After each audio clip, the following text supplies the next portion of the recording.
So here's a better shot to give you an example. So the photo in the thumbnail was taken 1902 by Jack London. So he was a famous writer, and he come to the East End and he done a book called The People of the Abyss. So literally the thumbnail to this video where the lady sat, it's kind of behind them railings, and as you can see that stone behind it, so it's literally just there. So there's the mighty Christ Church, Spitalfields. It was commissioned under the Act of 50 New Churches. It was designed by Nicholas Hawksmoor on the 5th of July 1729. It's still going to this day, and I've never been in actually, but I'm told there's quite a good calf.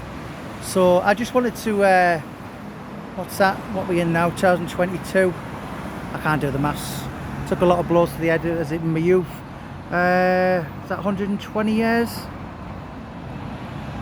So you're literally looking at that spot now as you are, and the thumbnail on it was 120 years exactly, just at that exact spot there. There's the 10 bells. I mean, I was speaking to Paul Begg, who's arguably one of the best ripperologists in the world, and he said to me, he said, you know, there's a lot of this community now will try and forget the history, you know, and the local councils will kind of focus on kind of Spitalfields doing walks and that, and this kind of bits of history, when this whole area here, Spitalfields, maybe even more than Whitechapel, is Jack the Ripper country.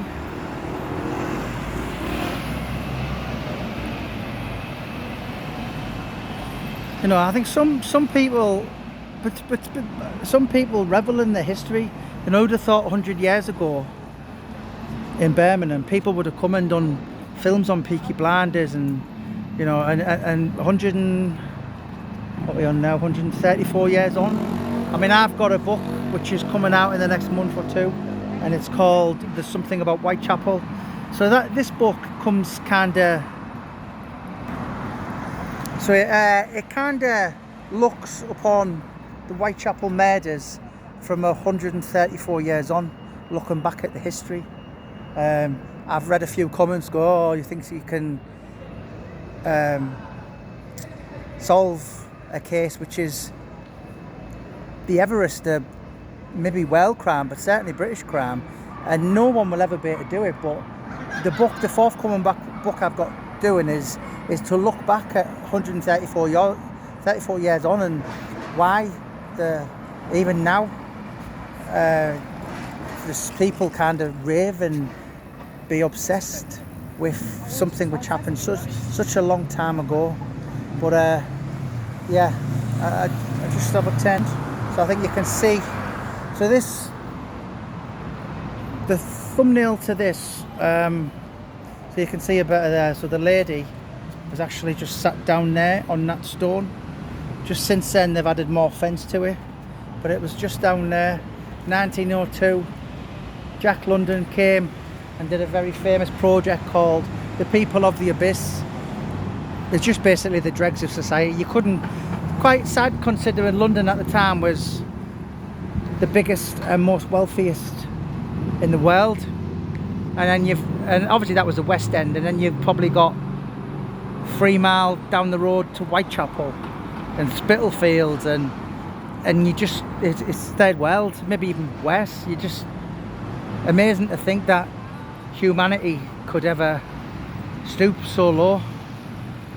But I'm totally with Paul Begg when he said Spitalfields is Jack the Ripper country, and always will be.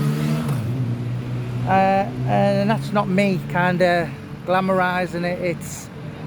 It's just, unfortunately, as part of everything that you see in here is history. It's part of a social once upon a time, exactly where you're looking now.